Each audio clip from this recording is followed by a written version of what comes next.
ছেলেটা বোঝে না, বুঝতে পেরেছে বুঝি কারো শরীর অসুস্থ, এখন বিপদ হয়েছে। এত মানুষের ভিড়, এত মানুষের ভিড় কেন? সব দেখে মুখে কাপড়, সব চোখে পানি। সবাই দেখেছে আব্দুল্লাহ ঘরে ফেরে, সবাই বলল রাস্তা ছেড়ে দাও, রাস্তা ছেড়ে দাও। ছেলেটা আনন্দের মুখ নিয়ে ঘরের ভিতরে ঢুকতে চায়, মুখে হাসি। এতদিন পরে বাড়ি ফিরেছে, মায়ের আদর খাবে, বাবার আদর খাবে, স্নেহ পাবে, মায়া মমতা পাবে। ওরে মুসলমান, বাড়িতে গিয়ে যখন ঢুকলো দেখলো মা শুয়ে আছে লম্বা হয়ে, মায়ের মাথাটা ওর বাবা কোলে নিয়ে হাউ করে কাঁদতেছে। দাদি কাঁদে, দাদু কাঁদে, ভাই কাঁদে, বোন কাঁদে, সবাই বাড়িতে কান্না করেছে। ছেলেটাকে ওর বাপ দেখে তাড়াতাড়ি বিবির মাথা নিচেতে রেখে দিয়ে ছেলেটাকে জড়িয়ে ধরে হাউ মাউ করে কান্না করে দিয়েছে। আয় বাবা আয়, আয় বাবা আয়, আজকের পর থেকে তোরে আর কেউ খোকা বলে আব্বু বলে ডাকবে না।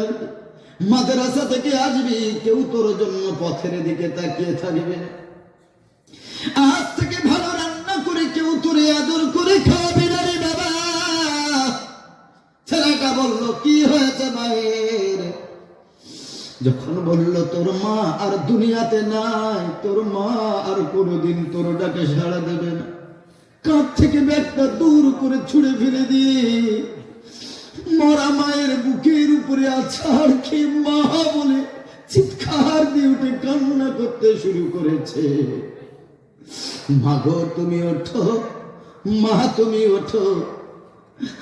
আমি মাদ্রাসা থেকে বাড়ি আসি, রাস্তার দিকে তুমি তাকিয়ে থাকতে, গাড়ির দিকে তাকিয়ে থাকতে, আমি গাড়ি থেকে নামার সাথে সাথে তুমি দৌড় দিয়ে আসতে। মা আজকে কেন তুমি রাস্তার দিকে তাকিয়েছিলে না?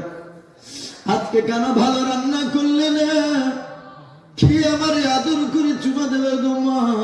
ওঠো মা ওঠো, আমার একটু আদর দাও। আজ 2 মাস পরে তোমার সন্তান তোমার কোলে ফিরে এসেছে, মা একটু ওঠো মা।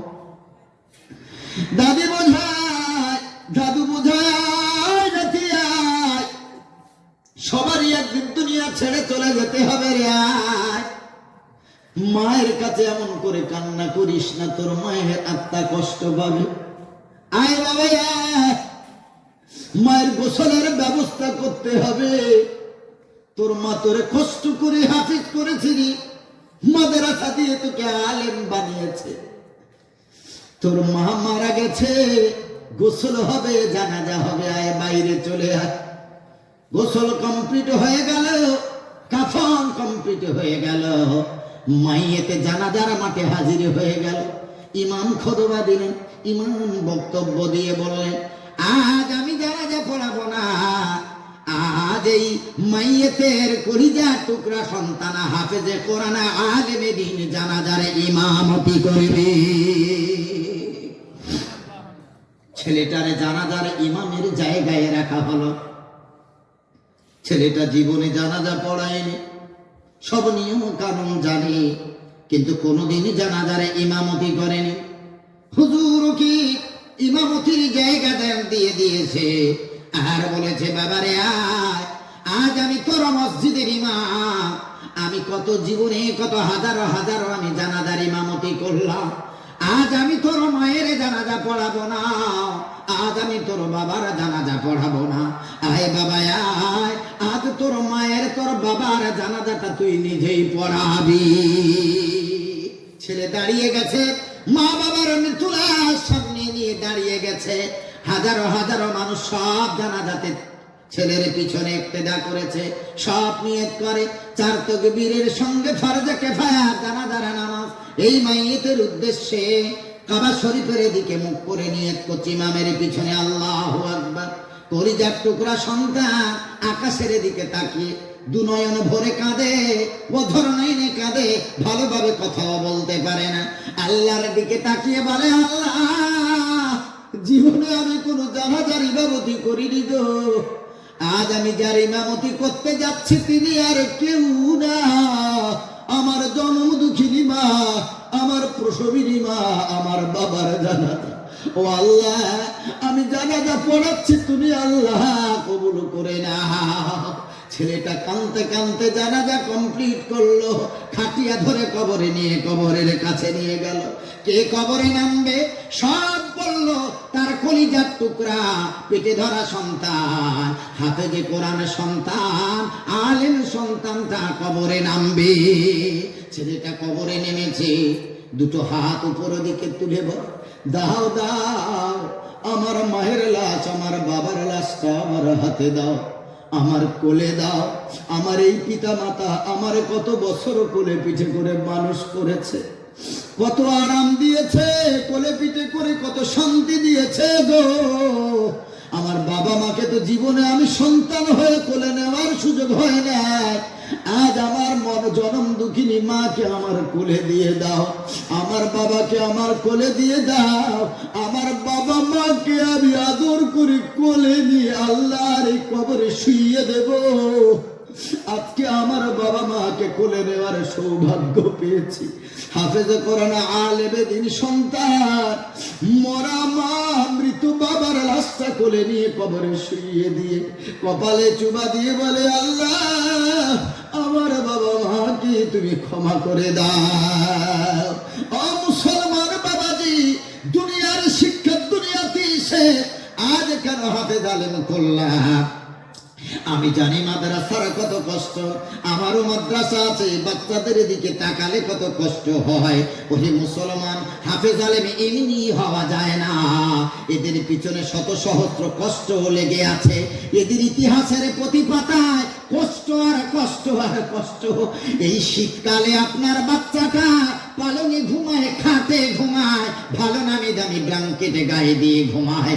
মাদ্রাসার দিকে তাকান, মাদ্রাসার গরিব বাচ্চা যারা পৃথিবীর শ্রেষ্ঠ শিক্ষা অর্জন করছে, ওই বাচ্চাদের একটা খাট নাই, একটা পালন নাই, একটা তক্তপোষ নাই।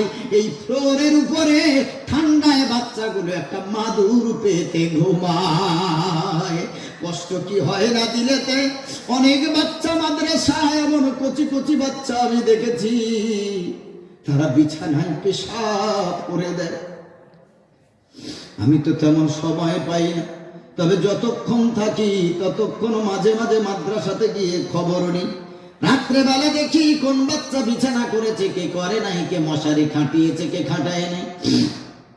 ওরে মুসলমান, আমি দেখেছি অনেক বাচ্চা 6 বছর, 7 বছর, 8 বছর, 10 বছর বাচ্চা অনেকে বিছানায় পেশাব করে দেয়, বিছানায় ইউরিন পাস হয়ে যায়। এবং এক্সট্রা কোনো মাদুর নাই, এক্সট্রা কোনো কাঁথা নাই, একটা কম্বল নাই, পেশাব করে কাঁথা মাদুর বালিশ সব ভিজে গেছে।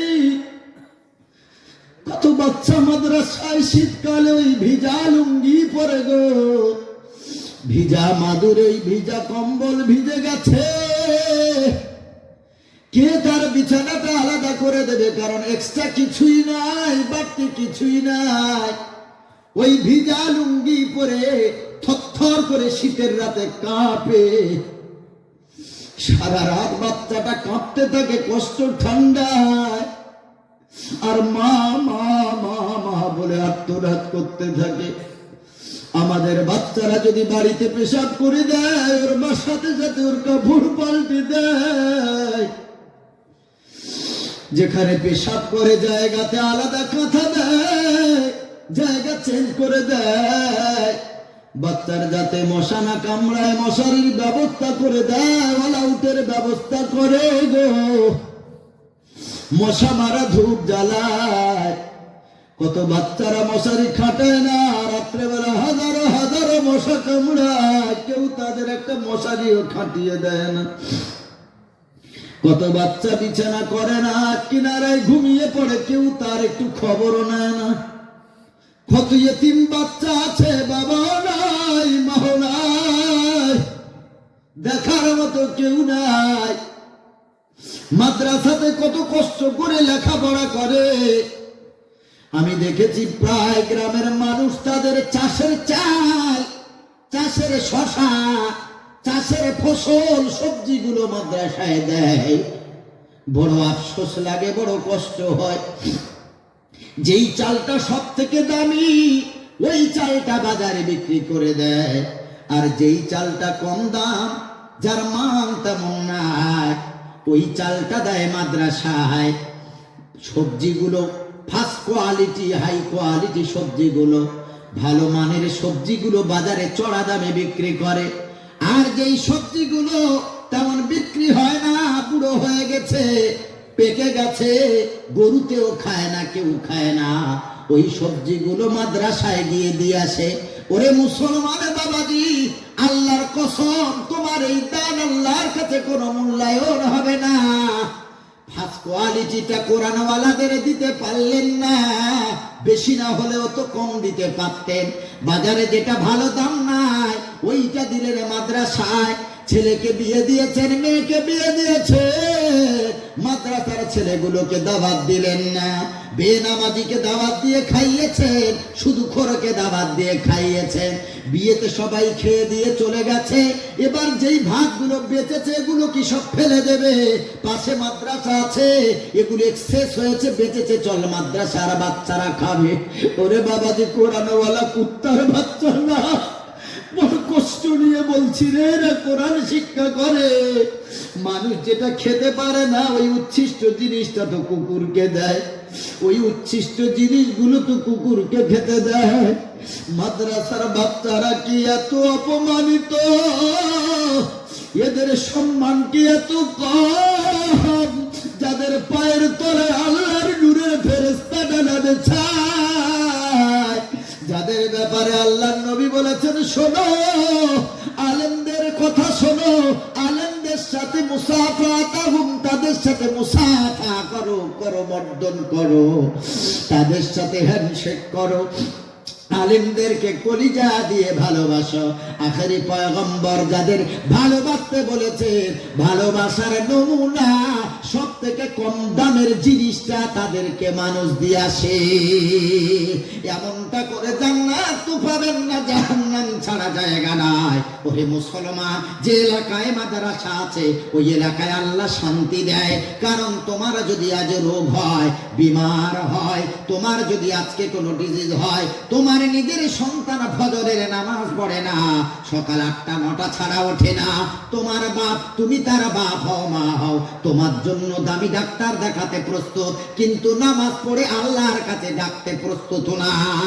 মাদ্রাসাতে গিয়ে খবর নাও, শীতকাল হোক, গরমকাল হোক, বর্ষাকাল হোক, ওরা ফজরের ওয়াক্তে উঠে যায়, উঠে ফজরের নামাজ পড়ে, কোরআন তেলাওয়াত করে, নামাজ পড়ে সূরা ইয়াসিন তেলাওয়াত করে, সূরা ইয়াসিন পড়ে হুজুরেরা তাদেরকে নিয়ে দোয়া চায়।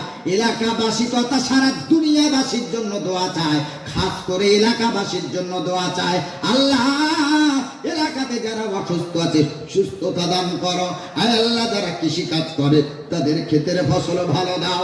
আপনার অন্য সন্তানগুলো আপনার জন্য দোয়া করেছে, আপনার রোগের শেফার জন্য দোয়া করেছে। বড় কপাল খারাপ, নিজ সন্তান ফজরের নামাজ পড়ে তাহাজ্জুদ পড়ে দোয়া করতে পারল না। এজন্য বলি, ছেলে যদি থাকে, নাতি নাতনি যদি থাকে, মাদ্রাসাতে দাও, দিনের শিক্ষা দাও। কারণ আল্লাহ রাসূল বলেছেন, আশারাম মিন আহলি বাইতিহি, কোরআনের একজন হাফেজ আলেম কিয়ামতের দিন তার পরিবারের 10 জনকে আল্লাহর জান্নাতে যাওয়ার সুপারিশ করবে। ওয়াজাবাত লাহুন নার, এমন 10 জন যাদের উপরে জাহান্নাম অবধারিত, যাদের উপরে জাহান্নাম বাধ্যতামূলক, যাদের উপরে জাহান্নাম ওয়াজিব হয়ে গেছে। রাসূল বলেছে, কোরআনের হাফেজ এই রকম 10 জন জাহান্নামীকে আল্লাহর কাছে সুপারিশ করে তাদের হাত ধরে আল্লাহর জান্নাতে নিয়ে যাবে। অনেকের সন্তান মাদ্রাসায় নাই, আমি মুসাফির অবস্থায় আছি গো, একজনের কাছে বলবো, একটা ইতিমের দায়িত্ব নেবেন, একজন হাফেজের দায়িত্ব নেবেন 10 মাস। কারণ 2 মাস রমজানের ঈদ, রমজান বাকরা ঈদ ছুটি নিয়ে 2 মাস, 10টা মাস মাদ্রাসায় ক্লাস। একজন কি 10 মাসের জন্য দায়িত্ব নেবেন, একজন কোরআনের হাফেজ বানাবার 1 বছরের অভিভাবক হবেন, 1 বছরের জন্য বাবা হবেন, 1 বছরের জন্য দাদা হবেন, 1 বছরের জন্য ভাই হবে। প্রতি মাসে একটা করে 1000 টাকা দিয়ে একজনকে কোরআনের হাফেজ বানাবেন। কিয়ামতের দিন, মুসিবতের দিন, ওই হাফেজের ওসিলায় আল্লাহ নাজাতের ব্যবস্থা করে দেবে। কে আছো গো ভাই? প্রথম নম্বরে ডানা হাতটা তুলে বলবেন হুজুর নারে তাকবীর। একটু আল্লাহর তাকবীর দেন, নারে তাকবীর। ভাই জানেন না কি না? আসাদ আলী ভাইজান। পিছনে আর একজন ভাই